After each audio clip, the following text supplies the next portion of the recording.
ईश्वर की बन जाती है वो आत्मा, जगमगाती है वो आत्मा, जगमगाती है।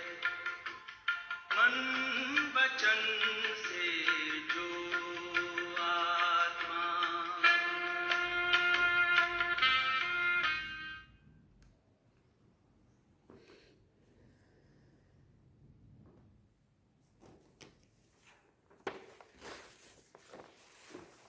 ओम शांति।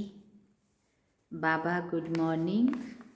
आज बाबा के 17 फरवरी 2024 के महावाक्य हैं। बाबा ने सार में कहा, मीठे बच्चे, पावन बनने के लिए एक है याद का बल, दूसरा है सजाओं का बल। तुम्हें याद के बल से पावन बन ऊंच पद पाना है। बाबा ने प्रश्न पूछा, बाप रूहानी सर्जन है, वो तुम्हें कौन सा धीरज देने आए हैं?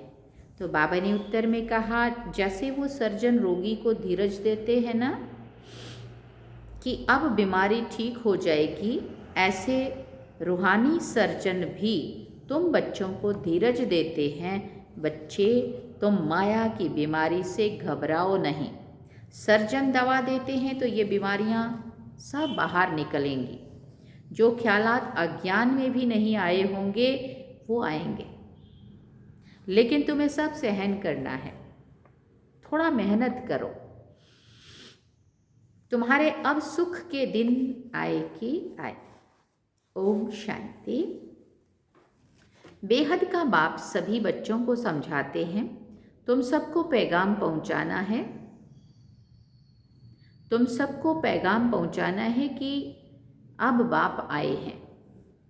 बाप धीरज दे रहे क्योंकि भक्ति मार्ग में बुलाते हैं, बाबा आओ, रहम करो, लिबरेट करो, दुखों से छुड़ाओ। तो बाप धीरज देते हैं, बाकी थोड़े रोज है। कोई की बीमारी छूटने पर होती है तो कहते हैं ना अब ठीक हो जाएगी।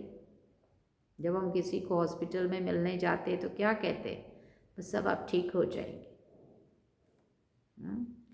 बच्चे भी समझते हैं कि ये छी दुनिया में अब बाकी थोड़े रोज हैं, फिर हम नई दुनिया में जाएंगे।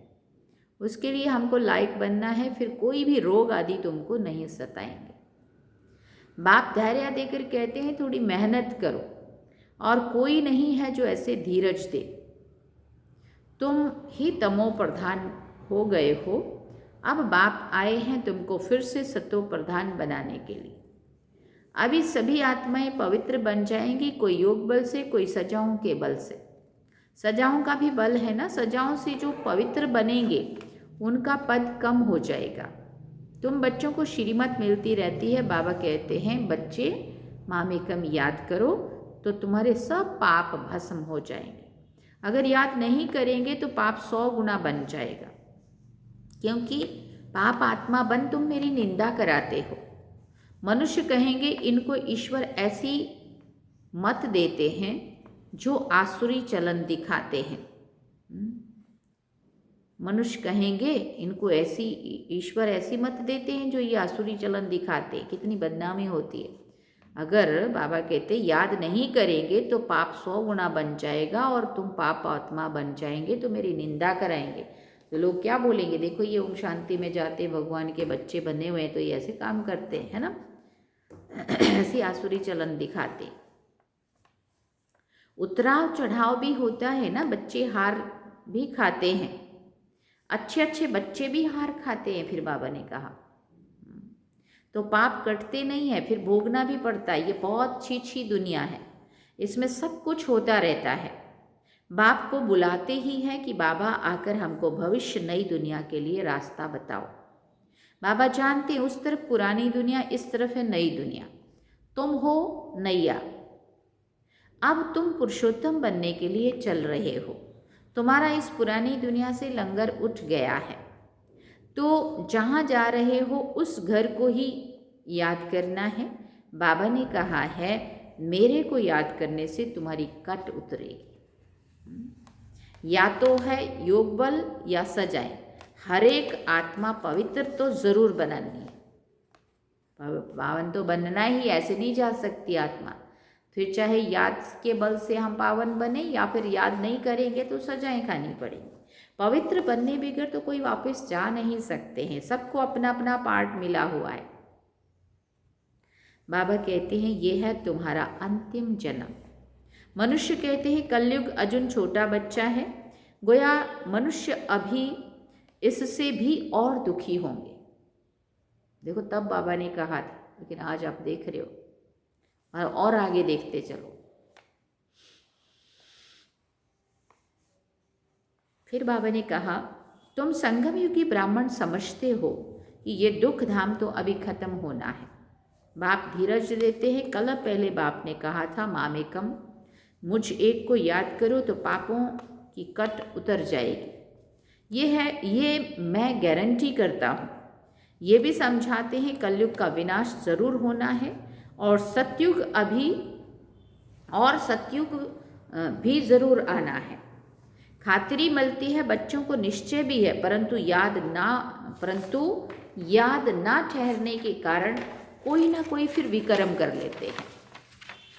कहते हैं बाबा क्रोध आ जाता है, इसको भी भूत कहा जाता है। क्रोध भी तो भूत है ना। 5 भूत दुख देते हैं इस रावण राज्य। ये पिछाड़ी का हिसाब किताब भी चुकतू करना है। जिनको आगे कभी काम विकार नहीं सताता था उनकी भी बीमारी इमर्ज होती है। कहते हैं आगे तो ऐसे विकल्प कभी नहीं आया था, अब क्यों सताता है। ये ज्ञान है ना, ज्ञान सारी बीमारी को बाहर निकालता है। अंदर दबी हुई जो है ना वो बाहर निकलती है। भक्ति सारी बीमारी को नहीं निकालती है। ये ज्ञान है ना। जैसे एलोपैथिक बीमारी क्या होता है, ऊपर ऊपर से ठीक हो जाएगा, अंदर से वो दब जाएगी चीज़, बीमारी वहीं अंदर पड़ी है वो। ऐसा ही है आयुर्वेदिक फिर दवाइयाँ क्या करती है, होम्योपैथिक आयुर्वेदिक फिर वो अंदर की सारी बीमारी बाहर निकालती है जड़ से।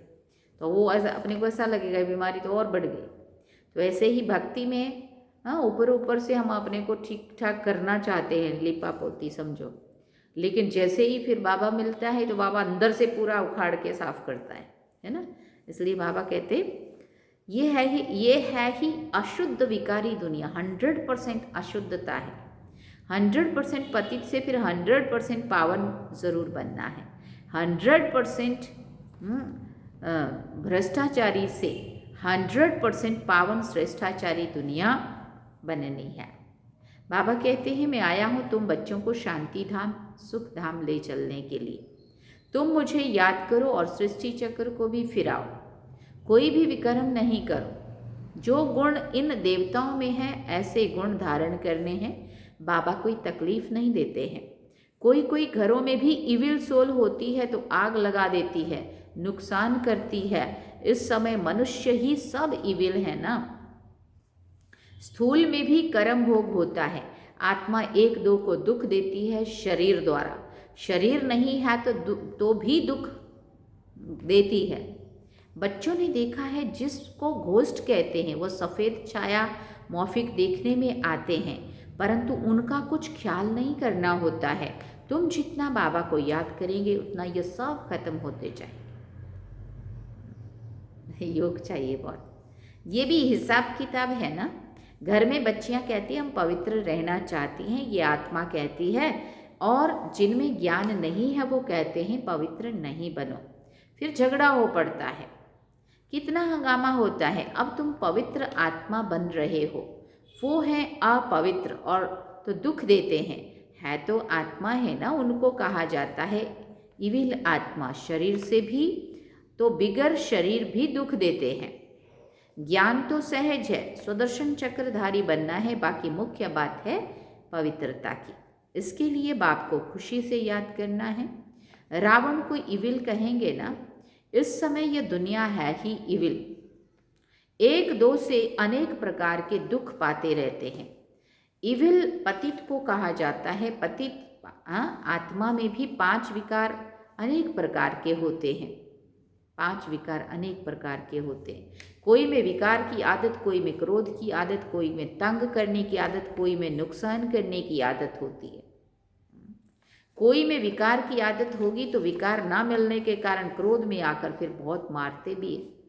ये दुनिया ही ऐसी है। फिर बाबा ने कहा, तो बाप आकर अभी धीरज देते, हे आत्माएं, बच्चों धीरज धरो, मुझे याद करते रहो और दैवी गुण भी धारण करो।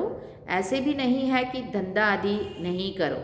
जैसे मिलिट्री वालों को लड़ाई में जाना पड़ता है ना, तो उनको भी कहा जाता है शिव बाबा को याद करो। गीता में अक्षरों को उठाएं, वो समझते हैं हम युद्ध के मैदान में मरेंगे तो स्वर्ग में जाएंगे, इसलिए खुशी से लड़ाई में जाते हैं। परंतु वो बात नहीं है। बाबा अब कहते हैं तुम स्वर्ग में जा सकते हो, सिर्फ शिव बाबा को याद करो। याद तो एक शिव बाबा को ही करना है, तो वो ज़रूर स्वर्ग में ज़रूर जाएंगे। जो भी आते हैं भले फिर जाकर पतित बनते, फिर तो भी स्वर्ग में तो ज़रूर आएंगे। सजाएं खाकर पावन बनकर फिर भी आएंगे ज़रूर। बाप रहम दिल है ना।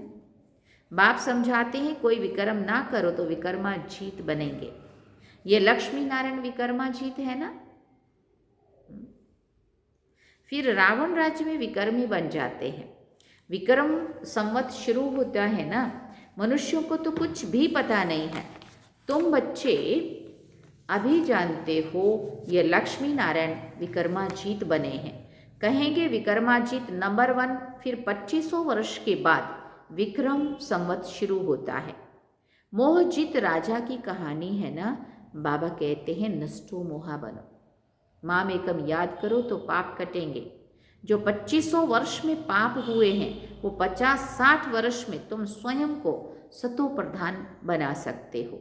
अगर योग बल नहीं होगा तो फिर नंबर पीछे हो जाएंगे। माला तो बहुत बड़ी है, भारत की माला तो खास है, जिस पर ही सारा खेल बना हुआ है।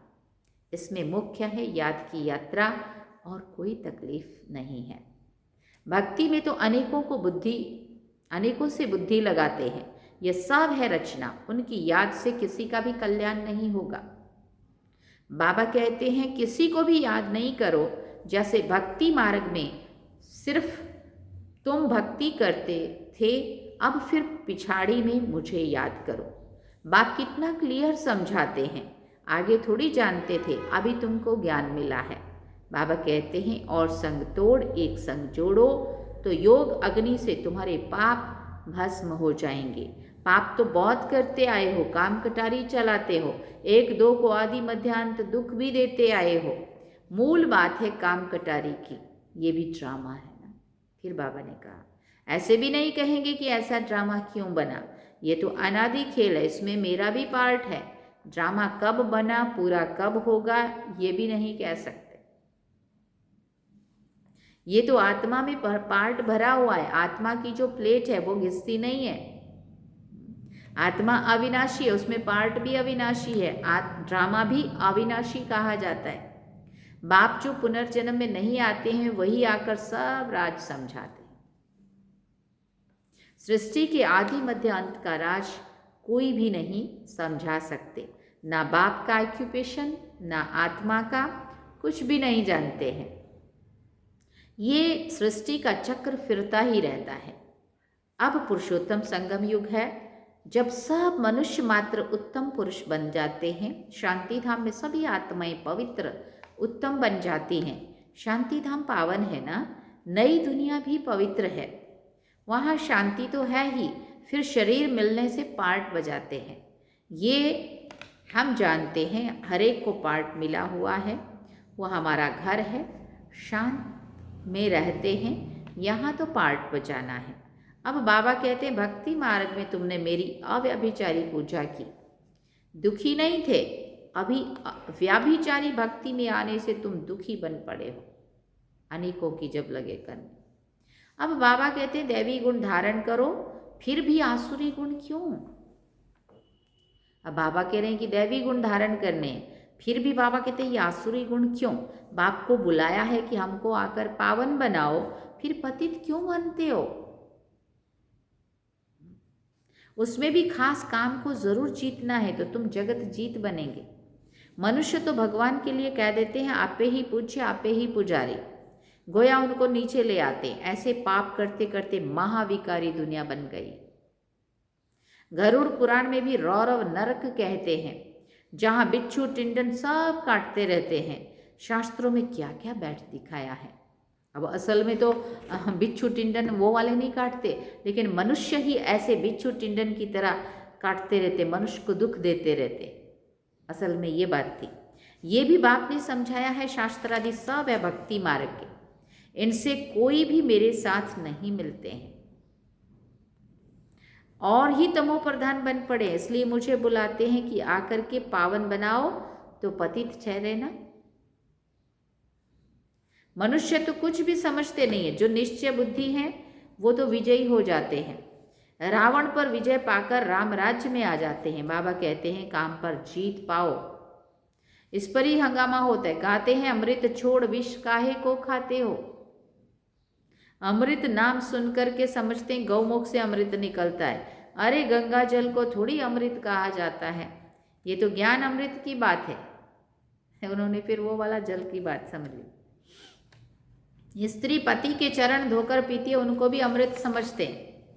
अगर अमृत है तो फिर हीरे समान बने ना। अगर वो अमृत पी पी के तो अभी तक हीरे समान बन जाने चाहिए ना। बाबा ये कह रहे, ये तो बाप ज्ञान देते हैं जिससे तुम हीरे जैसा बनते हो। इस ज्ञान से, ये ज्ञान अमृत पीने से आत्मा हीरे जैसी बनती है। असल पानी का नाम तो कितना बाला हो गया है। तुम ज्ञान अमृत पिलाते और वो पानी पिलाते हैं। तुम ब्राह्मणों का किसी को भी पता नहीं है। वो कौरव पांडव कहते तुम पांडवों को ब्राह्मण थोड़ी समझते हैं। गीता में ऐसे अक्षर है ही नहीं जो पांडवों को ब्राह्मण समझे। बाप बैठ शास्त्रों का सार समझाते, बच्चों को कहते हैं शास्त्रों में जो कुछ पढ़ा है और जो कुछ मैं सुनाता हूँ उसको जज करो। तो तुम जानते हो आगे हम जो सुनते थे वो रॉन्ग था, अब राइट सुनते हैं। बाप ने समझाया है तुम सब सीताएं अथवा भक्तियां हो। भक्ति का फल देने वाला है राम भगवान। कहते हैं मैं आता हूँ फल देने। तुम जानते हो हम स्वर्ग में अपार सुख भोगते हैं। उस समय बाकी सब शांति धाम में रहते हैं। शांति तो मिलती है ना, वहाँ विश्व में सुख शांति पवित्रता सब कुछ है। तुम समझाते हो जबकि विश्व में एक धर्म था तब ही शांति थी, फिर भी समझते नहीं है। ठहरता कोई मुश्किल है। पिछाड़ी में बहुत आएंगे, जाएंगे कहाँ, ये एक ही हट्टी है। जैसे दुकानदार की चीज़ अच्छी होती है ना तो दाम एक होता है। ये तो शिव बाबा की हट्टी है, वो है निराकार। ब्रह्मा भी जरूर चाहिए। तुम कहलाते हो ब्रह्मा कुमार कुमारियाँ, शिव कुमारियाँ तो नहीं कहला सकते हो। ब्राह्मण भी जरूर चाहिए।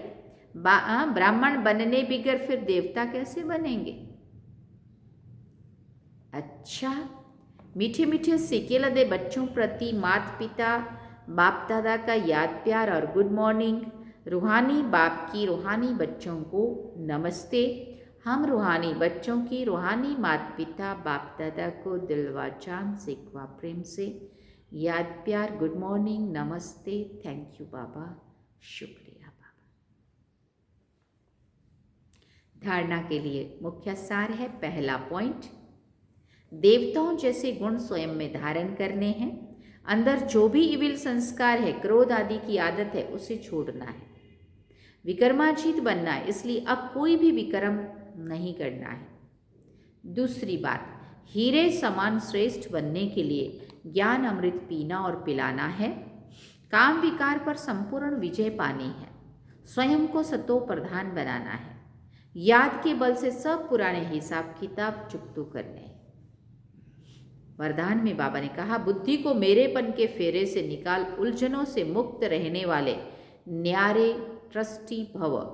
बुद्धि को मेरेपन के फेरे से निकाल, उलझनों से मुक्त रहने वाले न्यारे ट्रस्टी भव। जब बुद्धि कहाँ भी उलझन में आती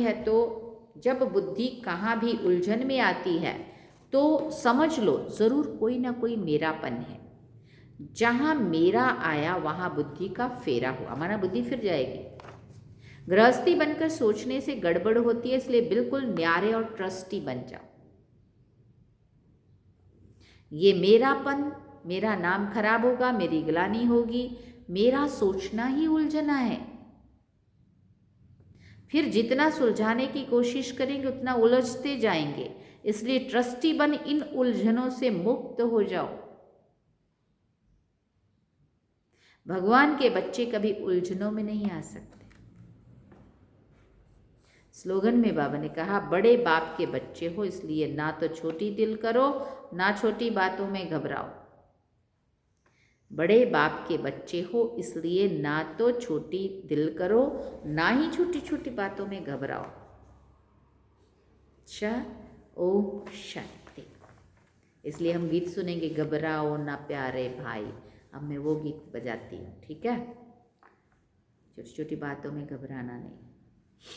सार में बाबा ने कहा, मीठे बच्चे, पावन बनने के लिए एक है याद का बल, दूसरा है सजाओं का बल। तुम्हें याद के बल से पावन बन ऊंच पद पाना है। बाबा ने नीचे भी जो बीमारी को याद किया, कैसी कैसी बीमारी लगती है। हाँ, आत्मा को बीमारी लगी है ना, दुर्गुणों की, अवगुणों की। अब ये सारी बीमारी बाहर निकलेगी। हाँ, सारे विकार जैसे जैसे बाबा को याद करेंगे, अंदर से सफाई होती जाएंगी, बाहर निकलेंगे, अपने को लगेगा तो और बढ़ रहा है। इसलिए घबराना नहीं है। अब हम सुनते हैं गीत, घबराओ न प्यारे भाई, ठीक है। वो बहुत अच्छा गीत है, घबराओ न प्यारे भाई। हाँ देखो, अब हम चलते हैं बाबा की याद में।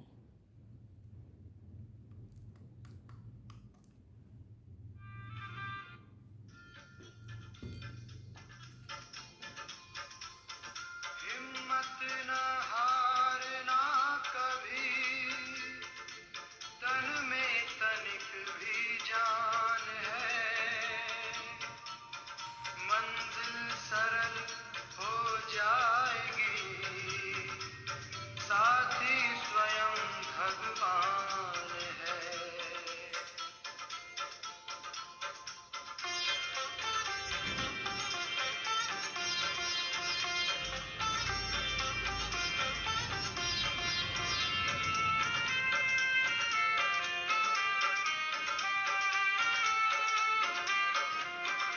घबराओ न प्यारे भाई, कर लो जन्मों की कमाई। घबराओ न प्यारे भाई, कर लो जन्मों की कमाई। रोग शोक पीड़ा बीमारी लेती तुमसे चीर विदाई। घबराओ न प्यारे भाई, कर लो जन्मों की कमाई।